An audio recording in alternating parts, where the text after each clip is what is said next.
Hello, everyone. This is Aaron St. Dennis, the FF Mad Scientist, and welcome to today's episode of the Mad Science Lab podcast.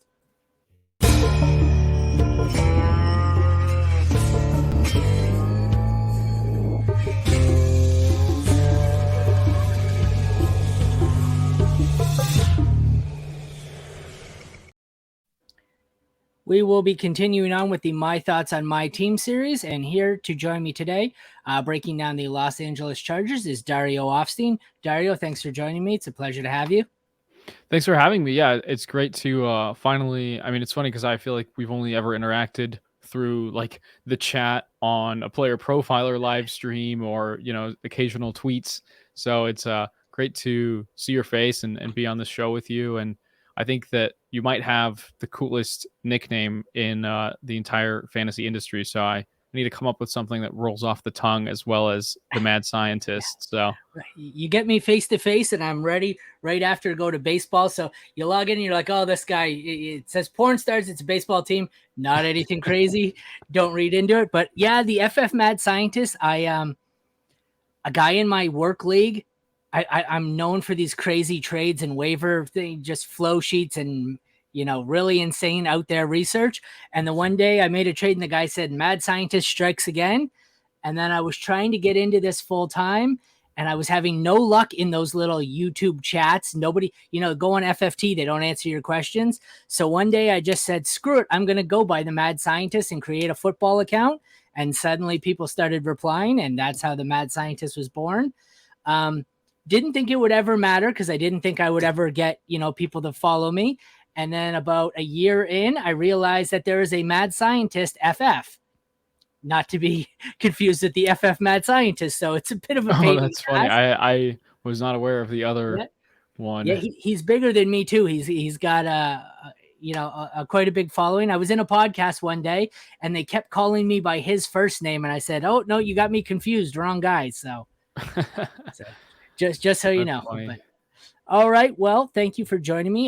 You want to take a second here to tell everyone where they can find your work? Yeah, for sure. Just find me on Twitter at Dario Offstein. I'm, over at Player Profiler as the director of analytics. So a lot of what I do is working on our projections, our rankings, dynasty, seasonal, best ball, you name it. So a lot of my work does happen to go behind our paywall, but I mean, I think it's one of the best deals in the fantasy industry. I mean, you can get DFS tools, seasonal rankings, some of the best dynasty rankings in the industry, or the best period possibly. Just a lot of lot of the number stuff going on in the background there for Player Profiler. The KC Draft House was quite amusing. Got everyone upstairs, bright and sunny, having fun, and you and Billy down in a dungeon look like you're slaving away in there. You guys just look so stressed out, like you hammering away trying to get projections in between picks. So I bet. Did you guys have to do defense, like IDP player projections, or was it strictly offense? No, we only did offense, thankfully. That would be so you're crazy. Sitting there going, please, just give me 3 defensive players here. Just right. No, I mean, it was funny because on night 1, you had Bijan go 8, which kind of didn't surprise any of us. The quarterbacks were easy enough to do, and then Gibbs went at 12, and then we had a little stretch there where we were kind of chilling from picks like 13 to 19, and then the right? receivers. And then you had a run of 4 straight receivers followed by Kincaid, pick or just 2 picks after Addison. So from there on out, the last like hour and a half of night 1 of the draft, we were just, absolutely flying around through the projections. The only saving grace, I think, on night 1 is they space out the picks so much. It gives you 10 minutes, 5 to 10 minutes to do it. Whereas by the time you're on day 3, it's just fire away as quick as you can and pray you get a run of defense in between. So, yeah. All right. Without further ado, let's get into the LA Chargers. Pretty simple quarterback room to talk about here. Justin Herbert, the starter. Pretty much consensus top 6, top 2 or 3, depending on who you ask. Max Duggan, the rookie backup. It's a good spot to learn for Duggan behind Herbert. I can't see this as anything more than a, pretty high upside player with, with the, if Herbert ever goes down to injury, you've got Duggan who, could learn and come in. from time to time, but I'm sure as a Chargers fan, you hope to never see Duggan again. What are your thoughts here? Yeah, I think that's probably how every Chargers fan feels right now. I Yeah, do think that, from a fantasy perspective, Justin Herbert last year was a little bit overdrafted because he didn't have that rushing upside that Lamar Jackson, Josh Allen provide. He was coming off a really big year too. Last year he had that rib injury early on and yeah, kind of, considered a disappointment by many people in fantasy. And this year his ADP, I mean, you have, like, for example, on Underdog, a massive shift in the entire quarterback market, but he's going as quarterback 7, whereas last year, pretty sure you had to take him as the third or fourth quarterback yeah. off the I had board. him everywhere, everywhere. I bet you though that quarterback 7, I bet you that's where quarterback 2 or 3 went last year, just because quarterbacks are going so much Oh, earlier this year. exactly. Yeah, I think the ADP is right around the same spot actually, but it's just that other quarterbacks have jumped it. Yeah, Um, but I think that the biggest narrative for this offense going into this season, and kind of the reason I picked this team, I think that they're an exciting one to talk about, is the change at offensive coordinator to Kellen Moore. yeah, One like hugely important stat is that Justin Herbert had an A dot of 6.5 yards last year.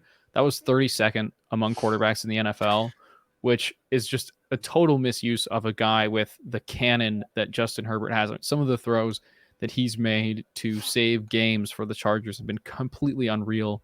So that's 6.5 A dot for Herbert last year, and Dak's A dot under Kellen Moore as his offensive coordinator was 8.54. So 2 more yards yeah. of A dot. Just that's the average. I mean, that's crazy to think that there is such a wide range in how some offenses are attacking opposing defenses. And Do you definitely think that was a reflection on Keenan Allen and Mike Williams missing so much time? Maybe they had to connect shorter with some of the guys because they didn't have the rapport. Absolutely. And I think Eckler plays a big role too. I mean, you can't deny the fact Yeah, that forgot him. he's just like, I mean, he had probably like 15% target share last season, Yeah, and his A dot personally is probably pretty low. But even if you look at last year, Herbert's A dot, it was 7.8. The year before it was 7.8. So definitely, I think the offense took a big hit with those injuries to the wide receivers, and I think that's part of why they drafted Johnston. But I think they also drafted Quentin Johnston to add to that vertical element, and I think that this is going to be a much more explosive offense that we're seeing. yeah. So Justin Herbert, pretty much consensus top 6, and Max Duggan is pretty much irrelevant as long as the team doctor doesn't collapse anyone's lungs this year. Yeah. Moving on Oh to man. a running back room full of an aging star and a bunch of missed picks. We have Austin Eckler, who's been top 2 or 3 for the last 3 or 4 years, followed by Isaiah Spiller, Joshua Kelly, and Larry Roundtree. It seems like we have a trio here of just second or third round picks from the last 3 years that seem to miss and not really hit ever, and they end up just relying on Eckler. What are your thoughts here? Yeah, I mean, I think that every year there's been, that one new running back in the backfield that the fantasy community latches onto as maybe he'll be the guy who helps them spell Austin Eckler. Yeah. And I think a lot of us expected them to honestly draft another running back again this season I because, thought Charbonnet would go here at the end of the first after the 2 oh, early that ones would have going. been Could crazy. you imagine Charbonnet here instead of Seattle? Just so much Yikes. better. But Yeah, that was so brutal. Just nuked the dynasty value of two good yeah, running backs. yeah, I know. I have tons of Kenneth Walker. Anyway, sorry. Now But that we've gotten sad. yeah, so it was a little bit of a surprise they didn't draft anyone, particularly with Austin Eckler having had that conversation with the team early in the offseason about, looking for more money or possibly exploring the options of a trade to get a better contract. I mean, I think that he's well within his rights to do so. He's been one of the 2 or 3 best running backs in football for the last 3 seasons, and he's kind of defied the odds multiple times now with just maintaining his insane touchdown rates. And I think that it's just the amount of upside that this offense has Yeah, under they've already been really fast. They've already been really pass heavy. They've already targeted Eckler heavily. And now I think that, we can hope to see even some more of a jump. I think it kind of to me resembles when Matthew Stafford went to the Rams and you just had a guy who opened up the playbook a lot more than Jared Goff. You could see I looked at the A dot of, for example, Cooper Kupp and Robert Woods in Mhm. like the last 3 seasons with Goff, and it was decline year over year. And if you look at the A dot for Justin Herbert, it has it's been 7.3, 7.8, plummeted to 6.5 last year. I think that there's a very real chance you see that offensive explosion, and Kellen Moore ends up getting a lot of the credit. And I think too, like you said, the health of the receivers Yeah. is kind of a fluky thing. So I think it'd be unfortunate to see them miss basically another full season worth of games between Allen and Williams. I think it's also unlikely. So a lot of reasons to be optimistic. Well, let's transition into some of those receivers and the optimism. The original depth chart had Keenan Allen, Mike Williams, and Josh Palmer. I took a few liberties here and put my guy Quentin Johnston in. He may not be the wide receiver 3, but you would think he beats out Palmer handily. They also have Darius Davis and Jalen Guyton. This, I think, is going to go as far as Allen and Williams' health will take them. It's a pretty solid trio, though, if the three of them stay healthy. What are your thoughts here? I think that, like you said, the health of those aging guys at the top, who, I mean, they're paying him $20 million a year each. It's no small investment in Yeah, Williams and Allen. They're both going to be a year older. I think that's 31 for Keenan Allen, if I'm not mistaken, or is he 32 now? I can look. And then Mike Williams, I think, is also pushing 30. I think it'll be his age 29 season this year. So it's definitely a lot of kind of a little bit of uncertainty there with those guys. But I think that Quentin Johnston, I mean, he's not been kind of our favorite guy in terms of the pre-draft process, right? Like, I mean, I think he's got some question marks in his profile. He ran a little bit slower than people wanted to see. I don't know. I'm not much of a film grinder, but from No. what I've read, he kind of doesn't quite play up to his size. Like, he's a very explosive, very big guy, but he doesn't fully use that No. leverage that his frame provides him. And he's kind of just like a guy who can beat you with his speed and get really wide open. But when you see someone that big, you also think that they're going to be, Yeah. mossing people. Yeah, that's But not happening. I mean, he's still the second highest wide receiver in our breakout finder this coming into this rookie class. If you guys aren't familiar with the breakout finder, it's an app on Google Play and the App Store. You can just pay, I think it's $5. Yeah, You it's something get like the new 6 months. class. You can see all of the variables that go into that model. What happened there is like people kept asking us, how do I quantify all of these different college metrics you guys have on players? Like, how do we roll that into an assessment of one particular player? And so we went and built a model that does that, and it quantifies the Yeah, probability of a breakout at the NFL level for every prospect, considering just tons of their variables from college. So I think that Quentin Johnston, still, first round pick, strong profile, although not perfect.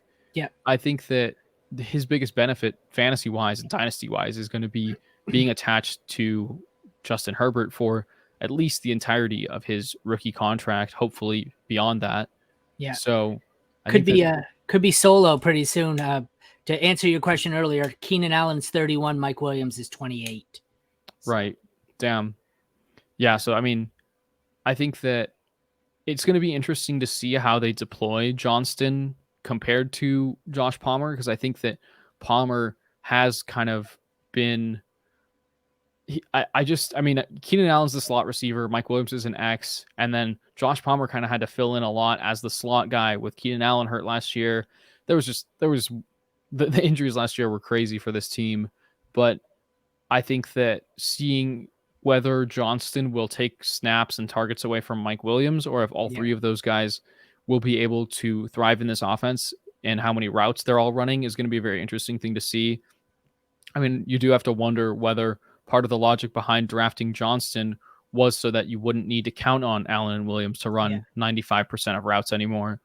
And I then, sorry, go ahead. no, go ahead. I was just going to say, even between those three receivers and Eckler, it's going to be like this offense is going to have to stay as pass heavy and as fast paced as they've been under the previous offensive coordinator in order to have everyone succeed at the fantasy level. I had Josh Larkey on previously, and he seemed to think that they weren't going to cut into each other as much as everyone thought. He thought Williams and Johnston might be running similar type routes, but he thought Williams would be running them at a far deeper level, whereas Johnston would operate as more as the intermediate area guy. So it might not overlap as much as you thought. And going back to Johnston, I couldn't agree more. I'm a spreadsheet guy, a numbers grinder. When I first looked at him, I love this guy. I said, it's the next Calvin Johnson. I love him. He's wonderful. Then I watched the film and it swayed me the opposite way. I said, oh, he can't do jump balls. He's a terrible route runner. He's a body catcher. So you really got to, range of outcomes on Quentin Johnson is huge. If you believe the film grinders, he's going to be terrible. He's going to be N'Keal Harry. If you believe the spreadsheet warriors like me, he's the next Calvin Johnson. So anywhere in between. But yeah, so like I said, Larkey was under the impression that they would probably operate at different levels, and they might actually have 3 fantasy relevant players here. Yeah, I think that that's very possible. The interesting thing for me with Mike Williams is that there was a real change in how he was deployed in his first, I think it was his first first 4 years in the league. And then he had that year 5 breakout. Exactly. ADOT wise, route participation wise, targets per route run, everything changed for him in 2021. He became targeted much closer to the line of scrimmage, and he got more targets as a result. He got more efficient targets as a result, but he still maintained some of that explosiveness and deep threat. I mean, his yards per reception was still at 15, even though his ADOT went down to 10.7. So, I mean, like for reference, Williams' ADOT was 14.8 the year prior. So wow. he was definitely used as that deep threat early on in his career. And I think that, I mean, he was a year 5 breakout because all those other years he couldn't piece it together. He wasn't staying healthy. I don't think they fully knew how to utilize him. Obviously, the arrival of Justin Herbert was huge. So I think that if Williams shifts back to that deeper role, it's still going to probably be a downtick in efficiency and opportunity for Williams. Even like it's just impossible for it not to affect him in the slightest bit. Yeah. Would that make him less appealing to you? Like you said, his best years were in the shorter role. So if Johnston's going to take his shorter role and he's going back to the role he was less effective in, you would think it would make him less appealing as a fantasy asset. Yeah, I mean, I think it's hard to say for sure that Johnston is going to take on that intermediate role and Williams is going to completely take on the deeper role. I mean, I think if anything, they might have the younger guy running more of those wind sprint type of routes, So again, I think this is a case where I'm probably going to be a little bit invested in all of these receivers. I think Keenan Allen's role is probably the safest, but again, he's the oldest. He's the most likely to go off the age cliff and also probably the most likely to get hurt. So I think you just need to dabble in all of these guys. And I know everyone wants hot takes. Everyone wants a big flag plant, but I think that's kind of all of these guys have massive upside being tied to a great quarterback and being tied to a great offense. And you kind of just need to get your exposure to that at every price, I think. No hot takes needed. There's some offense where you're just better off to diversify. And if ever there was one of those ambiguous wide receiver rooms, this would probably be it. A little bit of everyone, don't put all your eggs in one basket. Moving on to the tight end room here. There's not a whole lot to see. Gerald Everett listed as the starter with Donald Parham and Trey McKitty behind him. I thought Parham had some size, but he had some health issues. McKitty hasn't been on the field all that much. Everett is nothing more than a streamer tight end, I would say. What do you think of these 3? Yeah, I think that it's funny that you mentioned that because, this is when you pulled up the roster and you said, all right, well, we'll each have kind of our guys on this team. I think for me, that guy is Everett. Yeah. He's just being so undervalued in best ball right now. He's the tight end 22 with an ADP of 170. Yeah. And he was the tight end 11 in points per game last year, tight end 13 in total points. I think that, is he going to be a top 5 tight end in the league? Probably not. He would have to just run crazy hot on touchdowns. But this is an offense where that could happen. He could have a 8 touchdown season, 9 touchdowns, something like that. But he doesn't need to be that to deliver something. I mean, tight end landscape is always absolute disaster. I think that we're in that time of year where everyone has optimism for their favorite sleeper tight ends and thinks that there's going to be a good top 25. And then by week 3, we're all going to be like, oh It's a God, war zone. it's Kelsey or Andrews or, I think Hawkinson's up there now with opportunity in Minnesota, but it's going to be like 3 or 4 tight ends we can count on. And then Gerald Everett getting you 9 or 10 points a game is actually going to be something that is helpful come the regular season. Every offseason we do this. The tight end position's really deep this year. And then by week 6, the tight end position sucks again. Yeah. All right. You mentioned some best ball ADP, so I'm glad you're up to date on it. That's kind of what I use for what I think will be the eventual redraft ADP. Based on where you think these guys are going to be going in redraft, who's someone you think you would target at cost? Yeah, I mean, I think it's still Everett, and I think I'm probably taking shots on Johnston too, because rookies in general are one of the only assets that is proven to score more points in the second half of the season.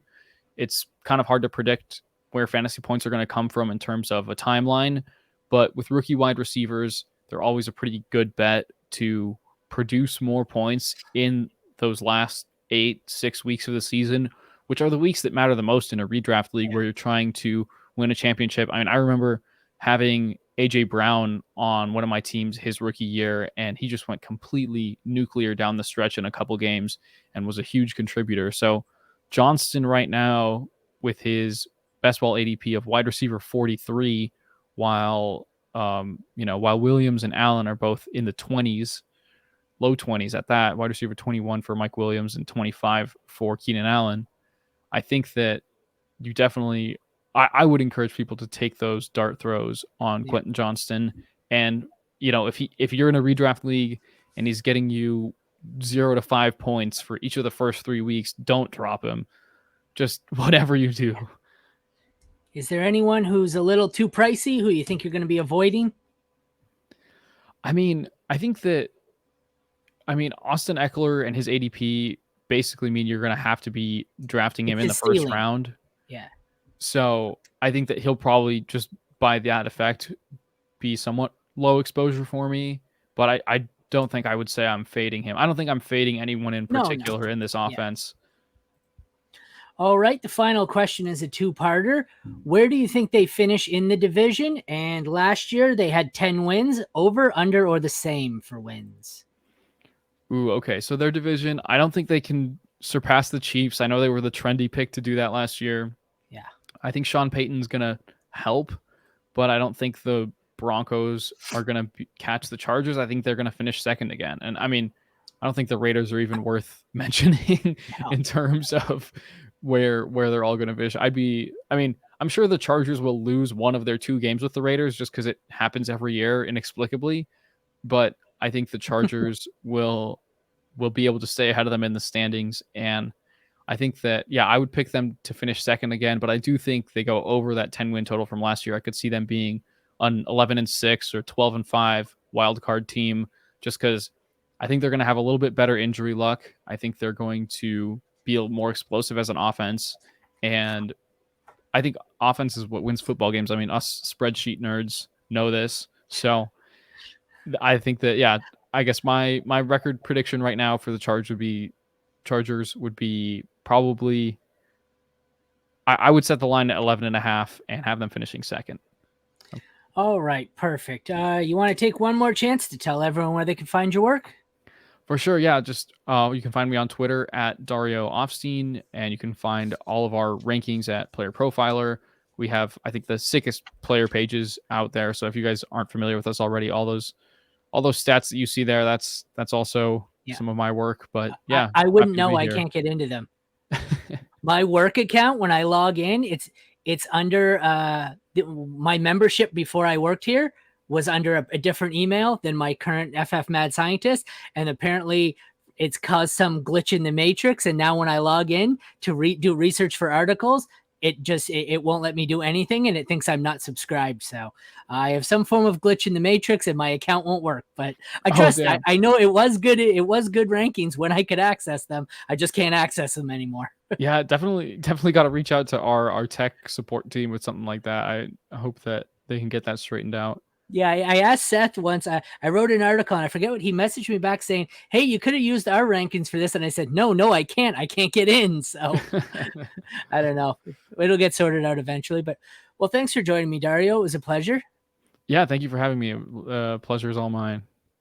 All right, everyone. This was my thoughts on the Los Angeles Chargers with Dario Offstein of Player Profiler. I'm Aaron St. Dennis, the FF Mad Scientist. Thank you for watching the Mad Science Lab podcast. Thanks, Dario. Take care, everyone.